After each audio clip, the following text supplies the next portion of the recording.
Good evening po mga kalinga. Panibagong reaction video na naman po ang inyong matutunghayan sa araw na to. At ang ating re-reactionan po mga kalingap ay ang vlog po ni Vincent Calyada.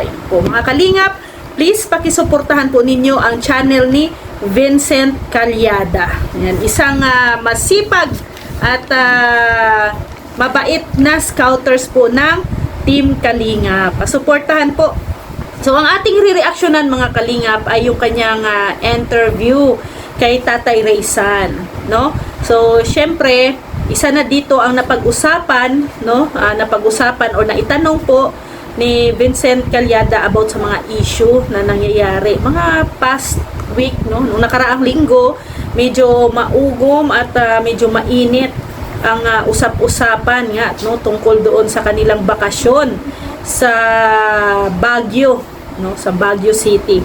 So medyo naglabas ng saloobin si Tatay Raysan, no, ng kanyang sariling opinion, no, sariling niyang pahayag, no, sa dito po sa interview na to ni Vincent Calyada sa kanya. So ang unang sinabi niya doon, no, sa lahat ng mga issue na nangyari or na ilabas, no, or kung ano man, no, ang napag-usapan, no, alam po nila, no, alam ng pamilya sa sarili nila, no, na di po totoo yung mga agam-agam, kuro-kuro, yung mga sinasabi about po sa kanila, no. Sabi ni Tatay Raysan ay bahala na ang Diyos kasi syempre ang Diyos lang naman po ang nakakaalam po ng lahat, di ba? So, di naman daw po sila humingi, no? Sabi ni Tatay Raysan, no? Nahiya nga daw silang sumama that time sa trip na yon. Pero syempre, dahil nga sa mga sponsors at syempre hindi kumpleto, no, ang bakasyon ng kung wala sila, no? Kung wala talaga sila Tatay Raysan, no? So, sabi nga ni Tatay Raysan ay di naman daw po sila humihingi, no? At kusa naman daw po na binigay sa kanila. Kung ano man ang mga blessing na nangyayari or nakakamtan nila ngayon or naabot sa kanilang mga kamay, sa kanilang buhay, no? Hindi naman po nila hinihingi yon, no? At kusa po yon binibigay sa kanila. So, kaya nga minsan, no, nahihiya din po daw si Tatay Raysan, no? Pero syempre kahit na ganun, ano naman po, mas nakakahiya kung tumanggi ka, no? Ano na lang ang sabihin ng ibang tao pag ikay ay tumanggi. Baka mas imbis na magiging maganda ang samahan, no, magiging nagiging problema pa. No, kasi diyan minsan din nagkakagulo, no, yung pagtumanggi ka sa mga binibigay, kahit sa atin, no, ranas natin 'yan pag tayo'y binigyan tapos or tayo ang magbigay tapos tanggihan, no, yung ating bigay, 'di ba? Syempre masasaktan din ang ating damdamin. O ganyan din po ang nararamdaman ni Tatay Raysan, no? So, halimbawa, tayo, no, or kung sino man ang magbigay sa atin, so, tanggapin natin yon, no? Gusto man natin or hindi, tanggapin natin kasi binigay naman po yun. As a respect po yun, no? Bilang respeto sa nagbigay. So, yan po ang nila Tatay Raysan. So, ang pa doon, si Tatay Raysan pala ay naman daw po dati ay lagi naman daw siyang pumupunta sa Baguio, no? Hindi siya same sa iba na first time, no, lalo na sa anak ni Tatay Raysan, no, first time pong nakapunta talaga daw ang mga anak niya sa Baguio City. Kaya laki po ang pasasalamat ni Tatay Raysan doon po sa mga nag-sponsor, no, sa trip nila sa Baguio, no, kahit na may mga kunting problema ngayon na lumalabas, pero tuloy pa rin at nagpapasalamat pa rin po ang pamilya Morales sa mga lahat po na tumulong, no, sa kanila. So tinanong din po ni Vincent Calyada kung ano ang naging buhay nila 2023 at saka ngayon 2024, no. So yung simula nung natulungan sila, no, sabi ni Tatay Raysan, no, malaki talaga ang pinagbago, no. Selby yung buhay nila dati nung hindi pa sila na discover or na scout ni Vincent, kasi mga kalingap, sa totoo lang po, si Vincent Calyada po ang naka-scout sa pamilya Morales, lalo na kay Rachel. No, kaya suportahan natin si Vincent Calyada. So, ang sabi ni Tatay Raysan, nung una na hindi pa talaga sila na-discover, syempre hirap sa buhay mga kalingap, no? Walang trabaho si tatay, no? Syempre may mga anak, may mga estudyante. Hirap talaga. So, laking pasalamat niya po na na-discover sila. Simula nung na-discover sila, natulungan sila ng Team Kalingap, lalo na ni Kalingap Rab, ni Kuya Val, ni Vincent Calyada, natulungan sila. Malaki po ang improvement, ang pagbabago sa buhay nila. Medyo ngayon po mga Kalingap, nakikita natin na medyo maluwag-luwag na po, no? Medyo nakakaluwag na po sila sa buhay, no? Kung ano yung gusto nilang kainin, makakain na nila. Anong gusto nilang bilhin, mabibili na nila, no? It's just a blessing from the Lord. Pero ano po yan, kasangkapan po, no?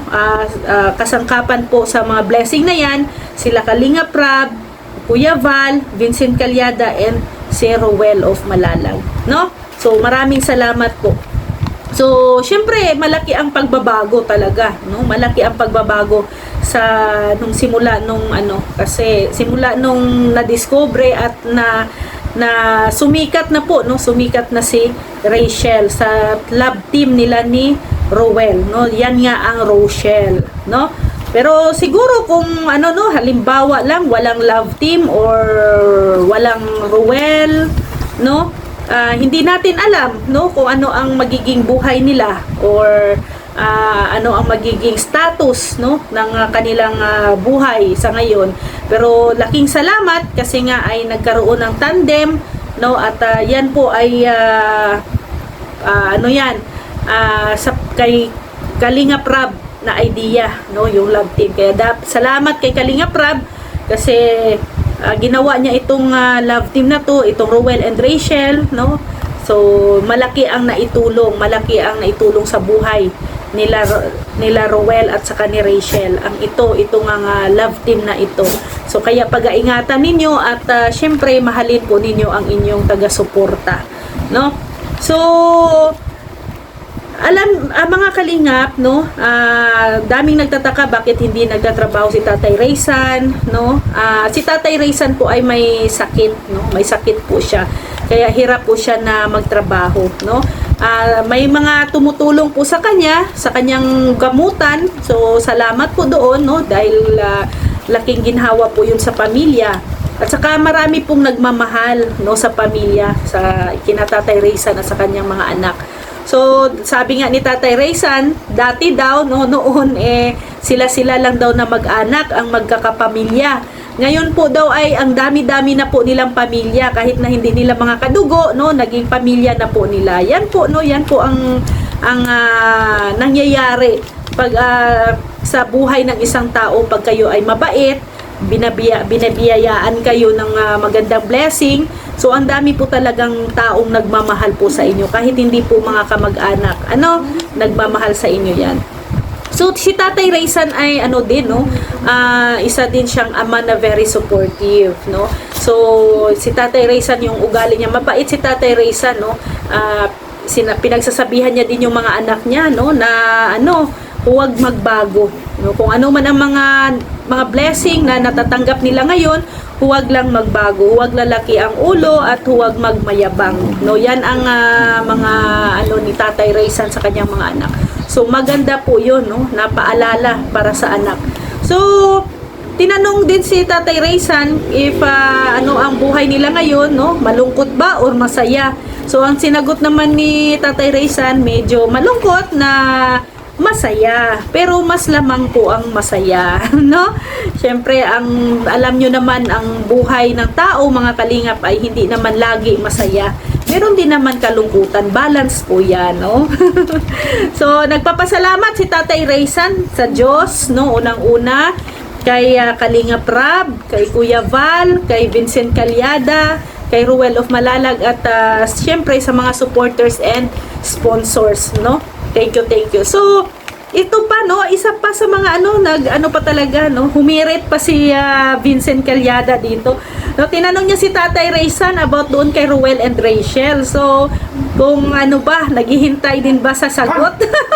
Naghihintay din ba sa sagot si Tatay Raysan? So, medyo natawa si Tatay Raysan doon. So, sabi ni Tatay Raysan, ano daw, no? Sila nang bahala. Abangan na lang. No? Abangan na lang natin. Pero ano naman po, malaki naman po ang tiwala ni Tatay Raysan sa kanyang mga anak, no? Basta sabi ni Tatay Raysan, no, kung sino ang gusto nyo, susuporta siya.